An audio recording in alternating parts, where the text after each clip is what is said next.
Let me make sure the mic works. Good evening. Welcome to tonight's bee competition. We will get underway shortly, and good news for the people at home. We are televising today. You should be hearing us. Last time for the nature competition, I forgot to press the start button for the streaming. So we had a good time here in the clubhouse, but you didn't get to see it at home. So we are streaming tonight. You will see this. So let's get underway. Okay, first are just routine announcements. Upcoming meetings. Next week, October 13th, is our people competition, which will be a print. We haven't done a print competition in a while. The deadline for the print competitions are the night of the competition. So you could bring your matted picture in anytime up until that evening. And while the judges are judging that evening, the print competition, we're going to have a talk by our own Nancy Ballack, who's here tonight. Not for this talk, though. And she's going to be talking on portrait professional software and showing you some demonstrations with that. In this age of AI, we look at AI as something new, but it's not. AI is just an algorithm. It's just very, very powerful. But our programs have been using algorithms for quite a while, from the old days of airbrushing to things like Portrait Pro, which has been used for a while, which you'll see it's amazing. It can contour skin, shape chins and cheeks, put on makeup, those type of things too. It is quite an amazing program, and Nancy is going to be going through it that night with us before the print competition. So that is next week, October 13th. October 20th is going to be a live lecture. This will not be broadcast because it's all hands-on. And it's going to be a light painting workshop by Jeff Leimbach, and he's interesting. He is a Canon ambassador, and he works with a lot of sets where he'll show you how to light paint with flashlights and all kinds of other LED lights, little types of things like that. He's going to have setups here I think there'll be 3 separate setups for us to use, and he'll be explaining that and going through it. So again, we encourage everyone, bring your cameras that night. That is going to be a hands-on workshop. That's October 20th. October 27th, another live lecture. The club's own Ken Hubble, who is one of our astrophotographers, is going to be talking to us all about photographing the April 2024 solar eclipse, what type of equipment you'll need, how to do it, all of those kind of things as well. So that should be an interesting talk, and that is October 27th. And November 3rd is a black and white competition, which will also be print competition, black and white.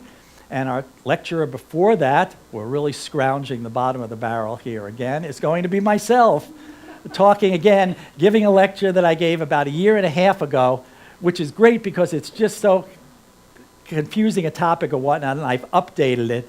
But it's basically just a half hour on monitor calibration, how and why. Just kind of the basics. I get asked all the time, why should I even, what's the purpose of calibration? How often do I have to do it? Does it make a difference? And I'll just go through that, the hows and why actually for that. So just a little interesting talk, and that's on November 3rd before the print competition. Again, on our CPS website, we have our new event gallery. It's under the gallery section. Click events, and that's where you can see anytime we host a fun event. Our last CPS party is on there, as well as any social function we have. We have pictures up there. And, of course, the business cards in the back. Just grab one. Always good to keep in your wallet in case you have a friend, someone you bump into who's interested in the club. It's got our website and the email address on that, so pick up a bunch there. And of course, all of our public meetings, the competitions and whatnot, are on our YouTube channel, which you get to again by our homepage. You don't have to be a member for this. Homepage, upper right, there'll be a little YouTube icon. You click on that, and when you get to our YouTube page, it's counterintuitive, but click on live, and under that live section are all of our lectures. Now, I get emails all the time, is, you know, the SIG meeting I couldn't find, or I couldn't find that Zoom talk. These are for our public, because this is out to the general public. So our competitions, sometimes some of our talks are on that when we have a live speaker.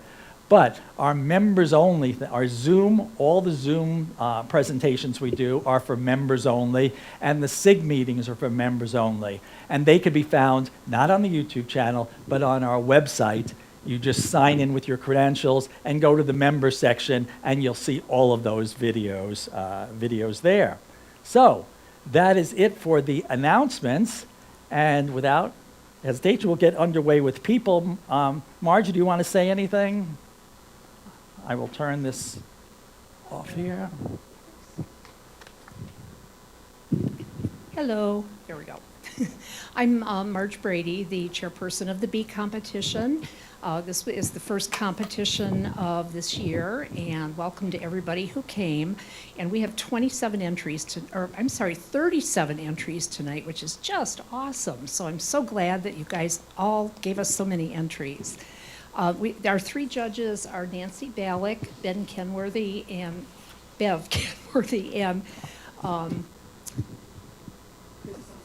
I just had a senior moment. What's your last name, Chris Bosworth? Nancy Ballack, Bev Kenworthy, and Chris Bosworth. Anyway, so I'm going to let the judges introduce themselves. God help me if I try to do it. Okay, so let me turn down the lights, and we will. Hey, could we maybe have one of the lights on over here? We can't see her. Yeah, we're old. You want lights on? Can you do it on one? Okay, tell you what, let me turn the side lights up a little, and can you scooch more to the side? Sure. And see? For those of you at home, we are adjusting our senior lights. Yeah, this is the, okay, is that?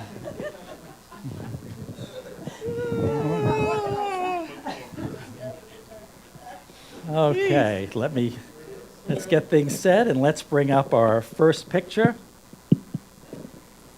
Okay.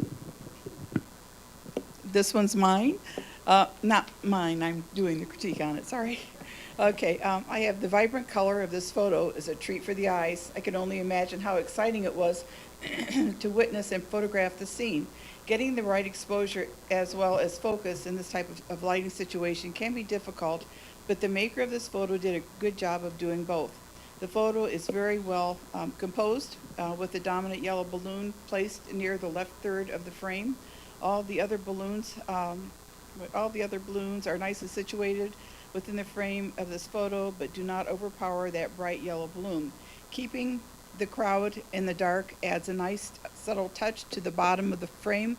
The balloon on the far right is really close to the edge of the frame but does not touch it, which is a good thing. The maker of this photo did a very nice job of capturing this thrilling moment. That is Ashland Balloon Glow 2023 by Renee Nally, 22 points, third place.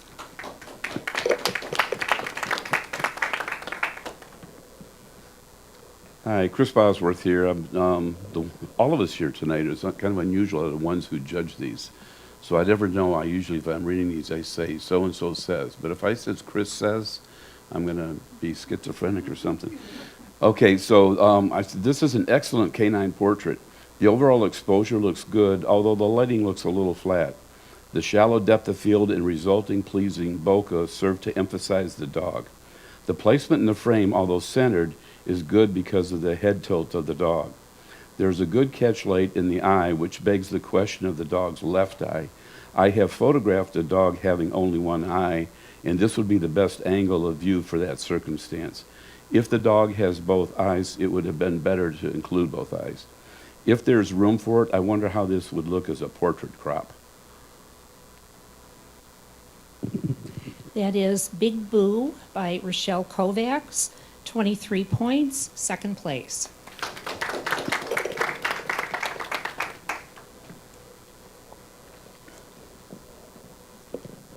Okay, you ready for me to read it?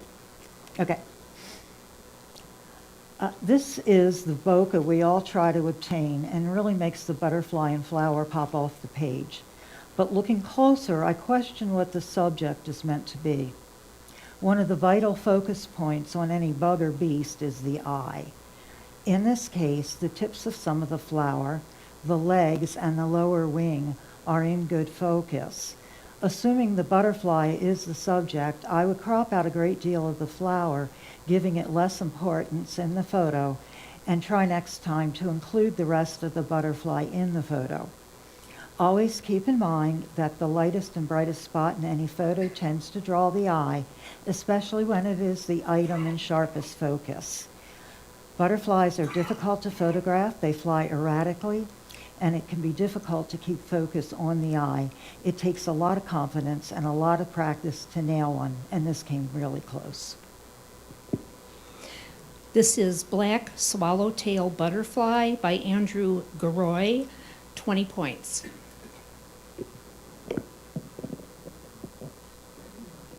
The maker of this photo, oops, I'm sorry. The maker of this photo had to be excited to capture this moment in time.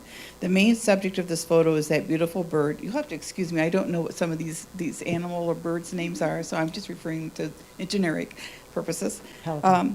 Which is perfect focus and sharpness. The vibrant colors of its face and beak are striking, and its eyes capture the attention of the viewer. I love the spiky feathers on the back of its head, too, which add a touch of whimsy to this photo. On the body of this bird, the incredible detail on the many feathers add great texture. In my opinion, this magnificent bird is competing with everything else that's swirling around it. Although I love all of the colors in the water and the sharpness of the rock, I feel that if they were toned down a bit, the bird would stand out even more. Would the maker consider cropping out some of the swirling water and add in about half the rock? That might help the viewer hone in on the bird a bit better.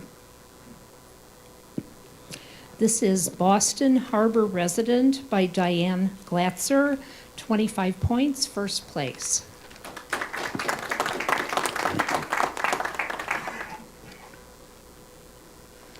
We are presented here with a black and white architectural study of a bridge.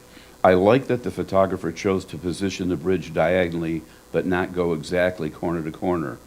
The trees in the lower left serve to somewhat mimic the shape of the arch of the bridge. There are two items that I feel could be improved upon. The first is the branch in the top center that intersects the straight line of the bridge. Because the bridge is a geometric shape in a natural environment, the branch interrupts that geometry. If possible, changing positions may have moved that branch out of the way. The second item involves black and white images in general, and this one specifically. The image appears flat. Although I see pure black and white and I see sunlight on the bridge, this image is often, this is often what occurs when either desaturating a color image or doing a straight conversion. A good black and white image requires dodging and burning to provide an impactful image. This is Bridge in the Metro Parks by George, and I'm sorry if I mispronounce your name, Klepitz, 20 points.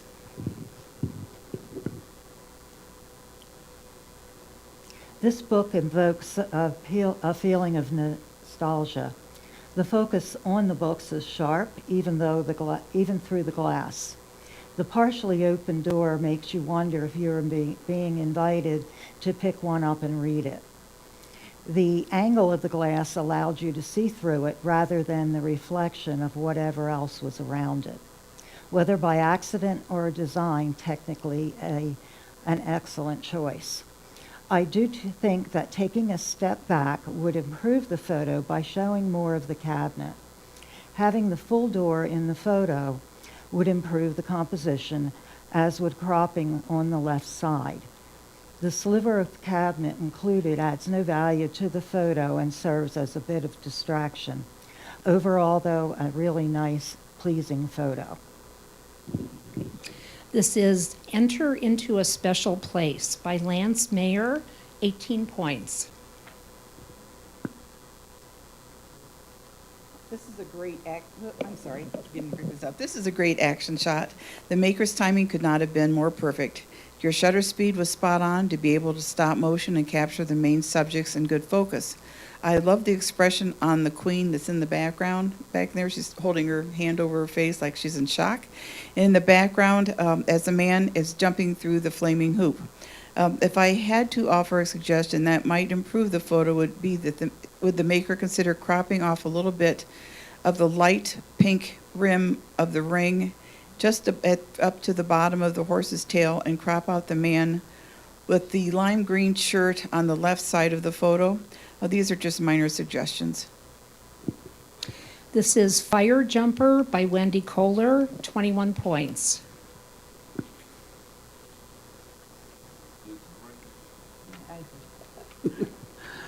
It's great that we are able to find opportunities like this to photograph eagles. The shallow depth of field here helps to isolate the bird from its background. The metal perch is somewhat of a distraction from the natural environment, but it's understandable to ignore that in favor of actually getting a shot of an eagle. I feel like the eagle is too small in the image. If the resolution is there, I would crop in more, keeping the eagle off center as you have. Another item that may not be fixable is the blown out white of the eagle's head. This is a classic problem of shooting in midday strong sun with anything white. I suspect you may have seen blinkies in reviewing this if you had your blinkies turned on. My solution to this is to use minus exposure compensation during the capture until you no longer see blinkies. It's usually possible to bring up the rest of an underexposed image, but highlights can't be toned down if they were overexposed during capture. This is Hanging Out in Ketchikan by Lance Mayer, 20 points.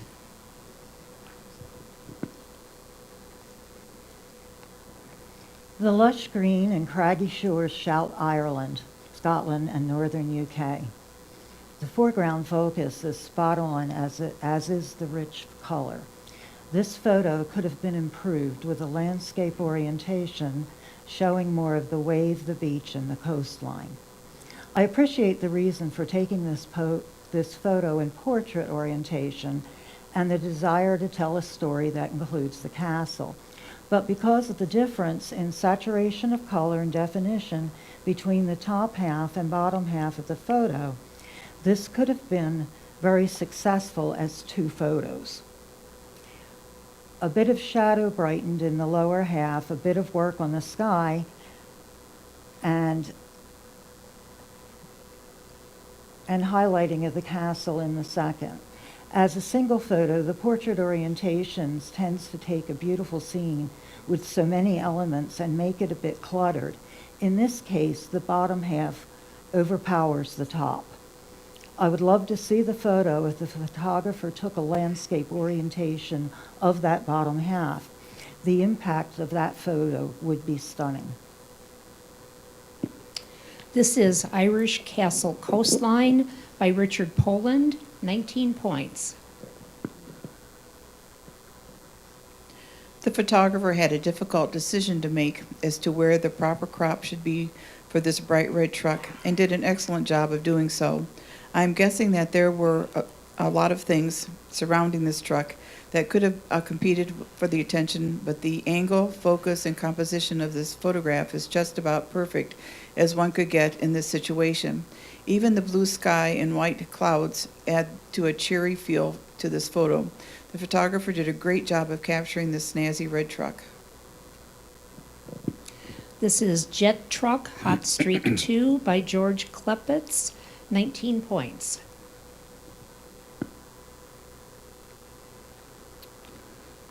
Let's get the negative out of the way on this image first. It's the cage. While it's great to be protected, the cage is so distracting. I doubt it was possible to not have the wire crossing over one eye or the other, and I would have given the ear at the top a little more room to breathe. Now let's talk about the good. This is an absolutely beautiful black and white image. A black and white image usually needs contrast, and this one has it. The tonal range is just terrific. There are true whites without being blown out, and there are true blacks. The detail in the fur is tremendous. This kind of quality in black and white doesn't come by accident. You really did an excellent conversion from color. If the cage weren't there, I would give this a perfect score. This is Leopard Lookout by Melissa Fargo, 23 points, second place.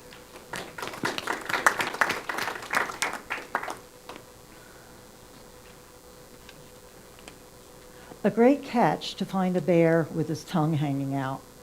Maybe it takes imagination to say or think a polar bear has personality, but I buy in looking at this face. The detail around the snout and tongue, even the shadowed right-hand side of the leg, is really sharp and excellent. Beyond that, detail is lacking in distracting patches, which are much too white. Reducing highlights may have solved this issue if the photo was taken in a raw format. Better highlighting in the detail of the eyes would have brought out more life in the photo. I would consider a tighter crop to draw attention to the best of this photo with a highlight priority vignette. What I like about the current crop is that the bear has room to move to the right, so he does not appear contained and captive. Overall, a fun photo. This is Living the High Life by Amy Rudowitz, 20 points. I sure hope the photographer appreciates the luck and timing it took to capture the squirrel perfectly posed on that great twisted tree branch. When I saw this photo, I started laughing. What a great shot. Excuse me, I'm sorry. What a great shot it is. What a great shot. It has emotional impact, which is a great thing to see in photos. The background is nicely out of focus and the colors are so pleasantly subtle, making the squirrel really stand out in this photo. This is being really nitpicky, but would the photographer consider cropping a smidgen off the top of the photo? If not, I think it would still be a wonderful photo. Great job. This is Looking at You by Ken Caldwell, 22 points, third place.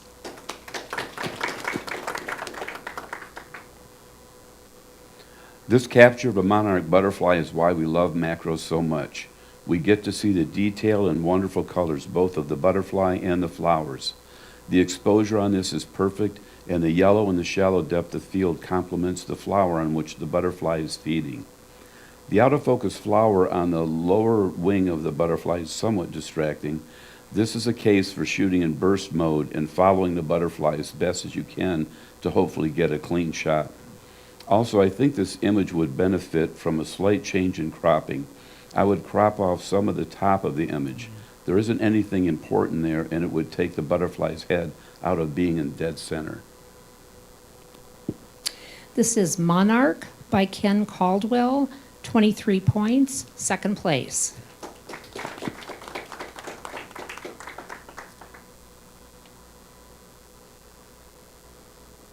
The light blue and peach tones in the photo are very complementary and even highlight the floral design on the driver's door and above the right headlight. The car would have stood out more with some shadows brightened on the grille and a larger base of ground to perch upon. That would have also brought it up higher in the photo and put it in a more important place as the subject of the photo.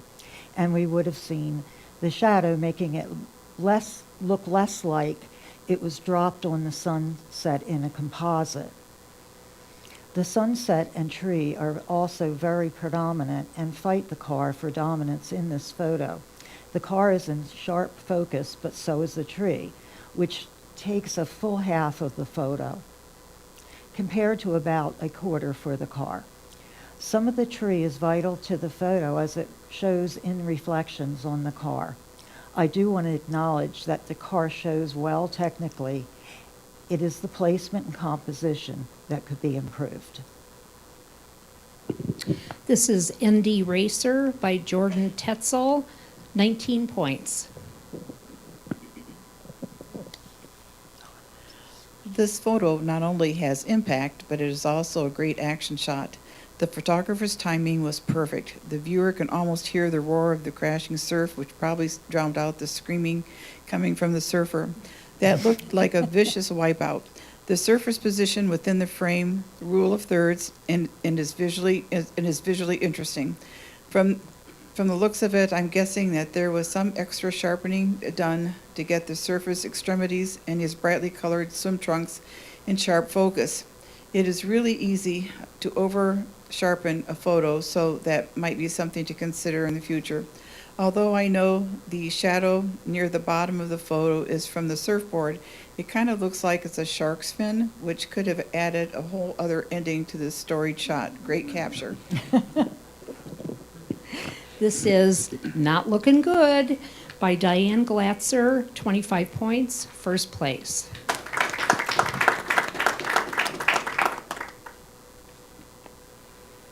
This digitally enhanced image of raindrops on a rose is a good example of the kind of images one would see in our creative category competitions. I think the original image would probably also be a good candidate for our nature category. The exposure is very good. It appears that the original image has very good sharpness. An image of an individual flower like this is a good case for centering a subject. No need for rule of thirds here. I don't have any suggestions for improvement, as this kind of creative treatment is subject to viewers' taste as to how far to go. The question is it art or is it photography? The answer is yes, and I do like it. This is Rose Reimagined by Wendy Kohler, 21 points. This is a beautiful look at an LBB, little brown bird. Great detail in the feathers and the feet. You show his environment by seeing the grasses, however they make a great bokeh for background. This is an excellent photo, but I would caution for future trips in the wild. My guess is that you shot wide open, which worked for the bird and perch. It also helps soften the background, but the tail is completely out of focus and becomes somewhat of a distraction. Stepping up on your aperture would help bring the tail, an important part of the bird, into focus. The fact that there is movement in the tail also speaks of a shutter speed that is a bit too low. When shooting wildlife, do yourself a favor and just up your ISO. Older cameras could not handle a higher ISO. Between today's cameras and software, ISO will perform well, allowing a smaller aperture and higher shutter speed. The other suggestion is in post-process. Birds have great eyes. Highlight that eye with a small brush, then increase the shadow's clarity, highlights, and exposure. You will find amazing detail in that dark eye, and it brings the entire photo to life. Great job. This is Song Sparrow by Rochelle Kovacs, 22 points, third place.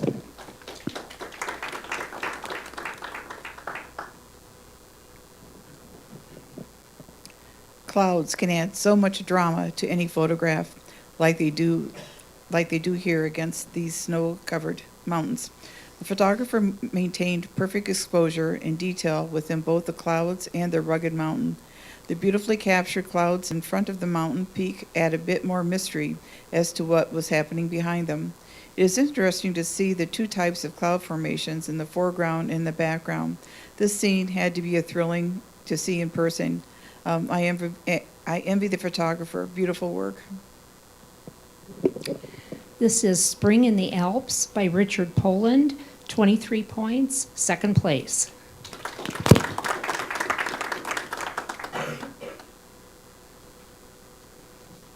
This is a very unique presentation of what I would call a Jeep bonanza.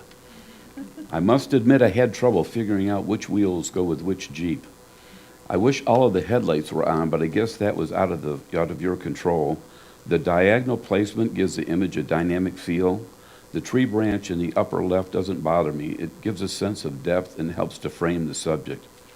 For something simply fun to try, I would play with the sky to give it more contrast and color. This might go well with the impact of the colors of the Jeeps.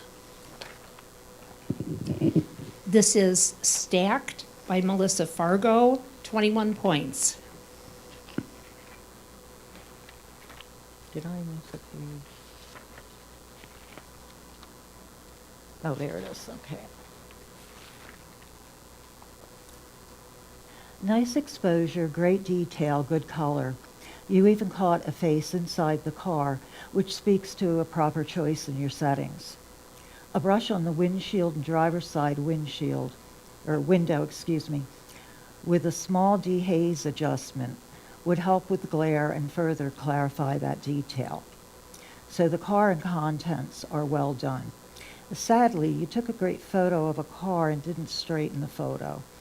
If you look at the lines on the track, the sideboards, the stands, what affects your overall composition is horizon lines that are slanted downhill right to left. In my opinion, it takes what could be a very good photo to hard to look at.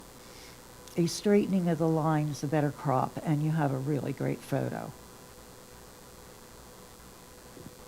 This is Traffic Cone by Jordan Tetzel, 18 points.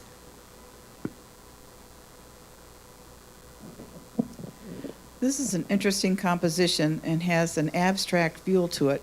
In my opinion, I think that maybe it would be even more dynamic if the photographer had chosen a square crop rather than a rectangular crop, thus eliminating the trees in the background and some of the water on the left and bottom of the photo.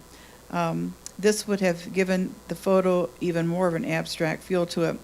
Upping the contrast and adjusting the levels a bit would give the black and white tonal range a bit of a kick. Another suggestion would be to straighten the photo.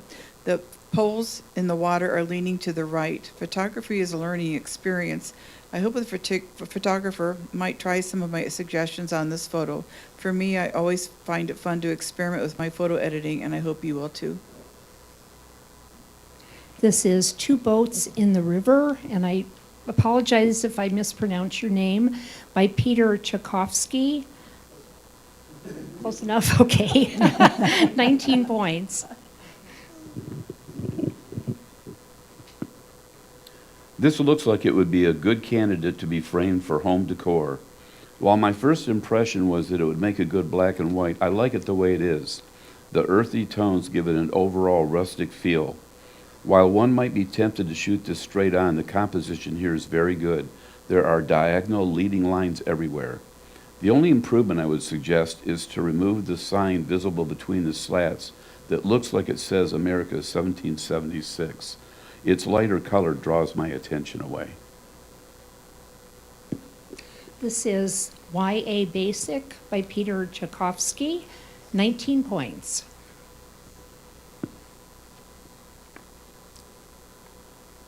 Great work photographing the car. I love the smoke.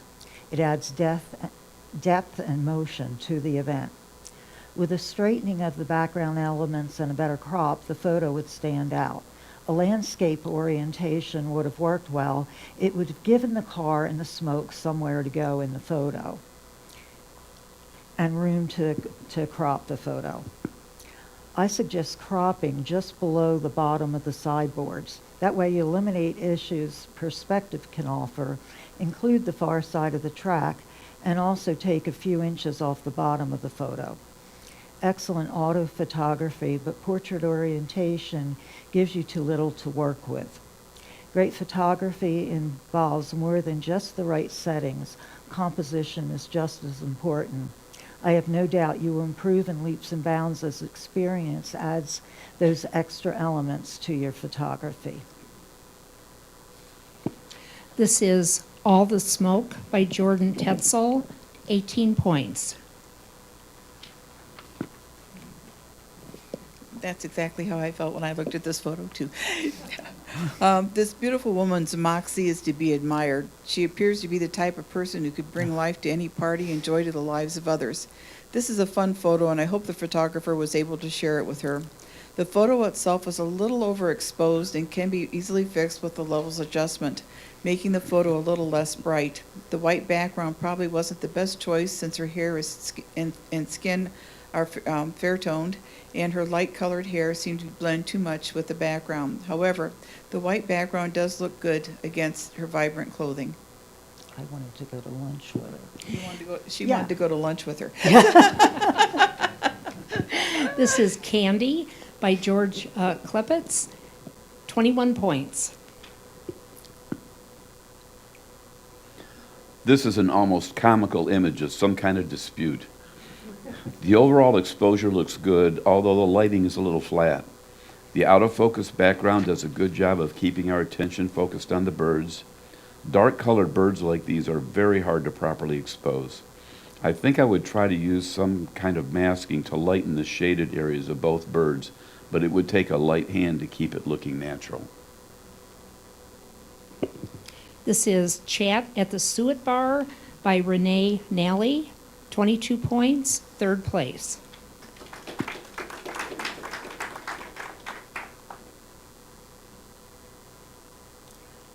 I want to be there. The rich greens, soft russets, and a bank of reds scream, "Come here." A thermos of coffee enjoyed sitting against that rock. This photo is well composed, and your choices and settings are spot on. It evokes beauty, peace, solitude, and makes one feel like they found the mountainside equivalent of the secret garden. The falling over fence tell us man has been there, but not recently. My only suggestion to improve this beautiful landscape is to crop out some of the sky. There might be a little bit too much of it, especially since the very top looks slightly overexposed. Whether you are aware of it or it was a very fortunate accident, your choice of focal point incorporated a process called hyperfocal distance, which allows for the important elements in this photo to remain in focus. Congratulations on photography well done. This is Connemara by Richard Poland, 23 points, second place.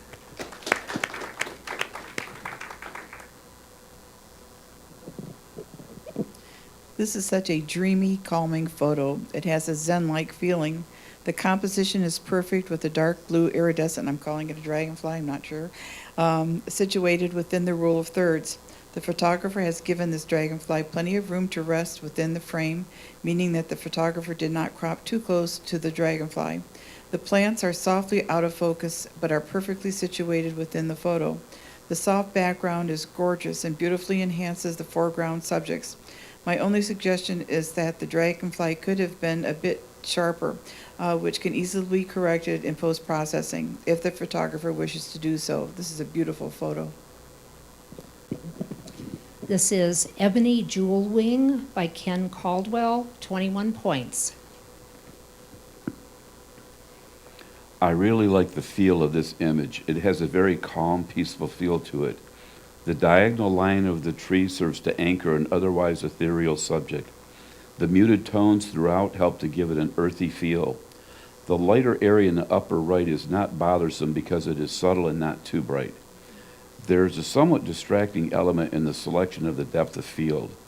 The lone small mushroom in the foreground being a little soft prompted me to look at the larger out-of-focus mushrooms in the back.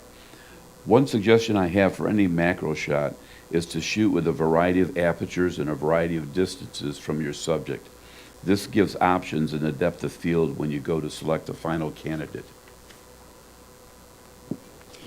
This is Forest Treasures by Rochelle Kovacs, 22 points, third place.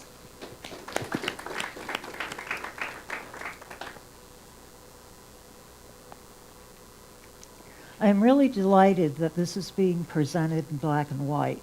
Color would have made the viewer almost dizzy. There's so much going on.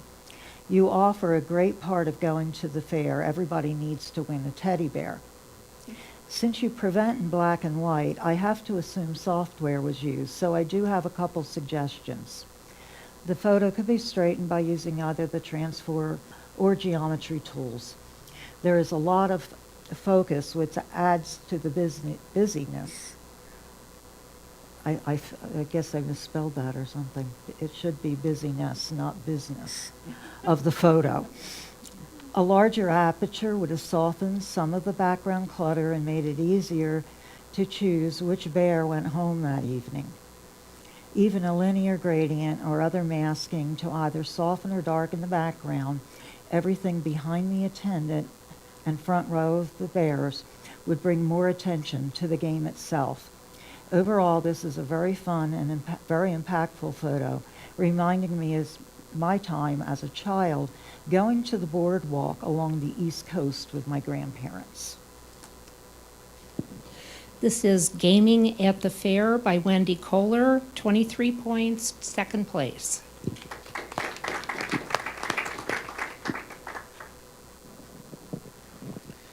My first thought when I viewed this photo was that I bet those people driving along this narrow road wish that the stone wall was much higher. The winding road, as well as the gentle pass up the cliffs, have that perfect S-curve, leading the viewer's eye up into the barren cliffs. The fog and gloomy weather add a lot of drama to the scene, which is a good thing. It creates a foreboding mood for the viewer.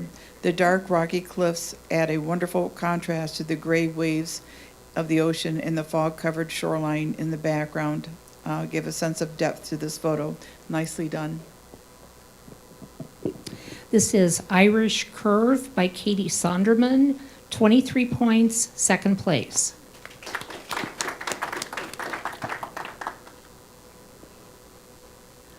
Kersplash. Somebody got to see an iceberg showing off. This image makes me wish I were there. The fast shutter speed froze not only the various sized pieces of ice breaking off, but also the birds running for their lives. The exposure is very good, with both blacks and whites having detail. The blue tint is true to the color of the icebergs. I maybe would have liked to see the size of the whole iceberg, but that probably would have minimized the chaos that we're able to see here up close. Very nice shot. Okay, now I have to apologize for mispronouncing the words in the title. Kittiwake Gulls Fleeing Marjorie Glacier by Lance Mayer, 22 points, third place.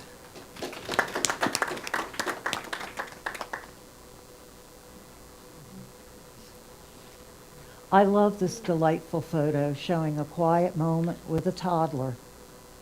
The bright eye and fascination with wiggling toes captures a moment in time, one any mother who has ever had a young child can appreciate. The simple background, soft browns and grays with the simple yellow leaf, nothing distracts from the moment you caught. Detail shines, but the power of this photo is the emotion evoked. Pulling the heartstrings, mission accomplished. This is Smell of Fall by Melissa Fargo, 25 points, first place.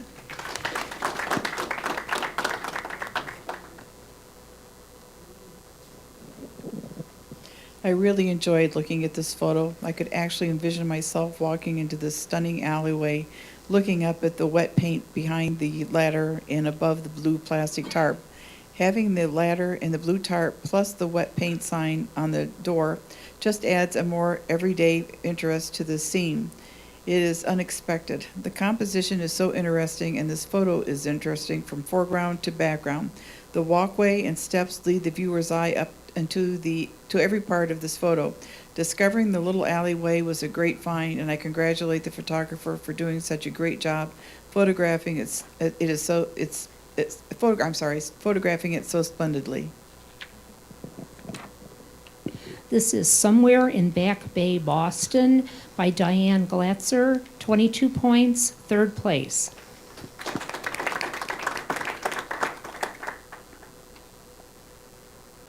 The expression on this woman's face and the motion of her costume tell the story of a high-energy dance at a festival. The overall exposure is very good. The colors of the costume and surroundings contrast nicely with the tree in the background. I think I would crop off some of the right-hand side of the image as well as the left to get the man in the white shirt out of the frame. There's not a lot of interest on the right side. Cropping that off would get the dancer more out of the middle of the frame and give more room for her to dance into. The white of the man's shirt draws our attention away from the dancer. I maybe would like to see a little less depth of field to minimize that pesky photographer in the background. This is Ugandan Cultural Dance by Victorious Ketron, 22 points, third place.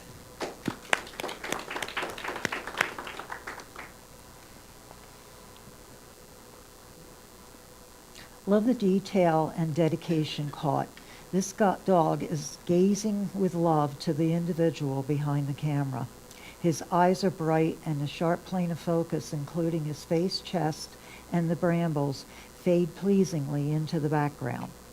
Perfection on the dog. Valine says he's ready to bolt and lick the front of the lens and catches his energy. When looking at the photo in total, I wish it were two photos.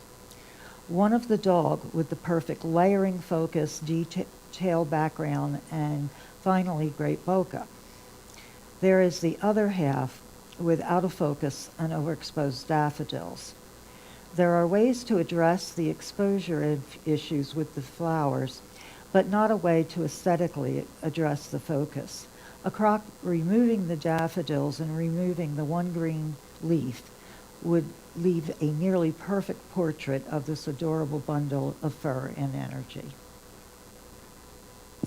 This is Waiting in the Flowers by Amy Rudowitz, 23 points, second place.